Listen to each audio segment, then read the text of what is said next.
Hi everybody, this is Brad Pipkin with Dream Builders TV, and we're here with Brian and Christian, the builder and the owner of this lovely vehicle here, part of the Great 8 finalists for the Riddler Award in 2013.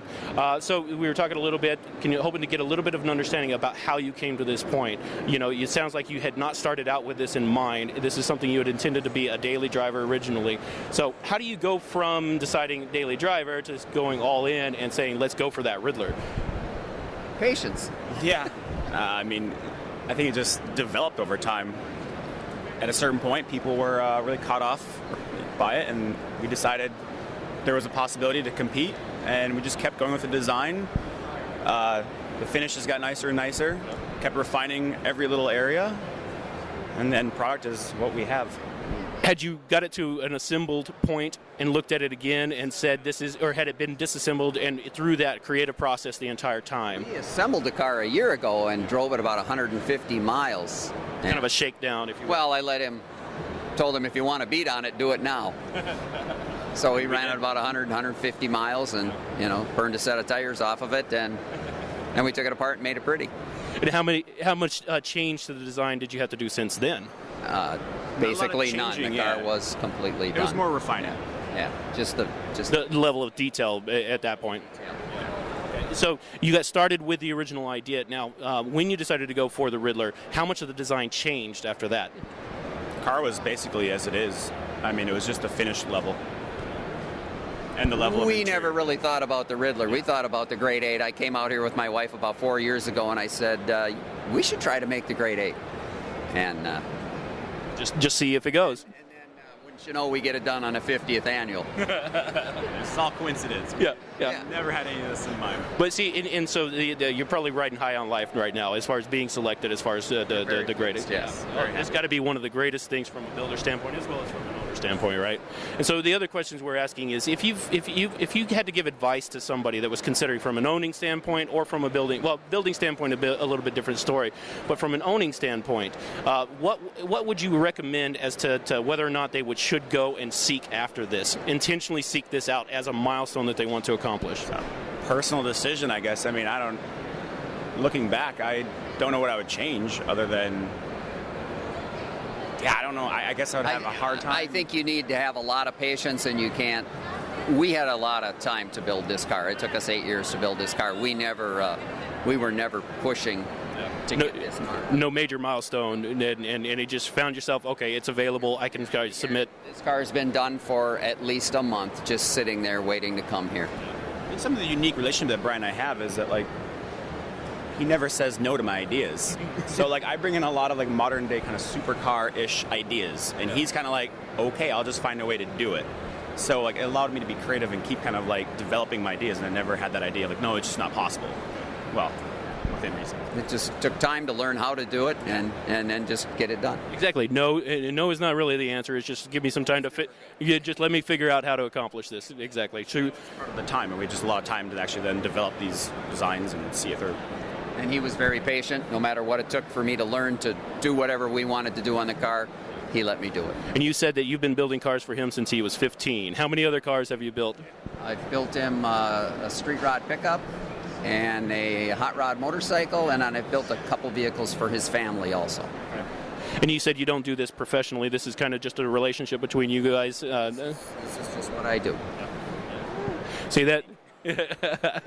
See that's another aspect from a builder standpoint. Oftentimes we find out, or I've been finding out that people are just kind of waiting for a patron to come in that is willing to back them from an idea standpoint and the solidarity all the way through. Just this is something that we're going to accomplish, and it's a rarity to come across this. So it's good whenever you find this mix and match, especially whenever you have that creativity, that communication in between each other, and that trust to be able to accomplish that. And so it sounds. For some odd reason, it just seems like when he tells me what he wants, I seem to be able to vision what he'd like. Yep.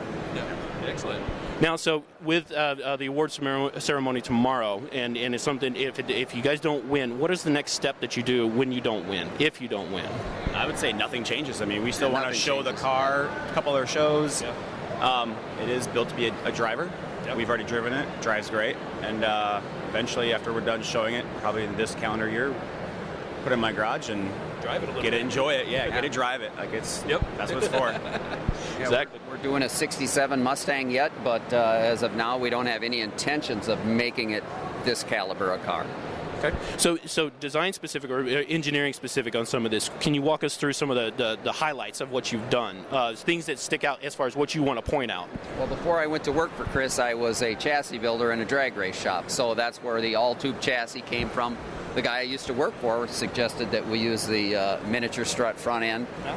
Seems to be something that not too many people have ever done. So Good uniqueness to it, at least. definitely. So we went with that, and I basically learned how to form sheet metal on this car.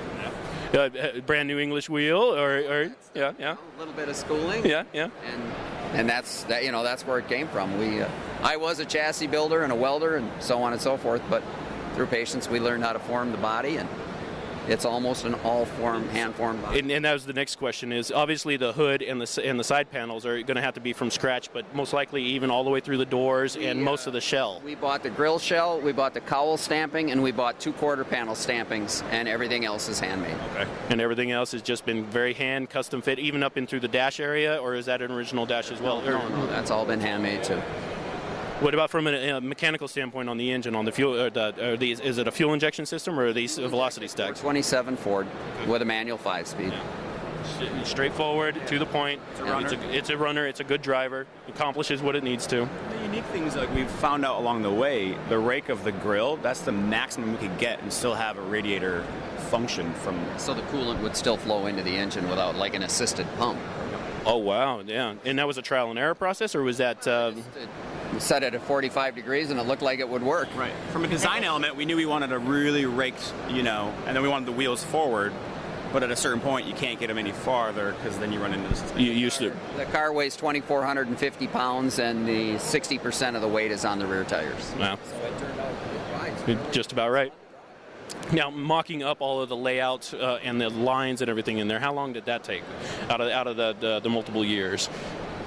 Not that long. We took the existing quarter panel and shot it to a point on the grill shell where we knew that the reveal of the body would be below the radius of the hood, and that's where we went. Excellent. We matched the line on the cowl in between, and yeah, I mean, I can remember that we actually used like masking tape, blue masking tape. Yeah, I went out and bought a laser light, and we were shooting it down the car.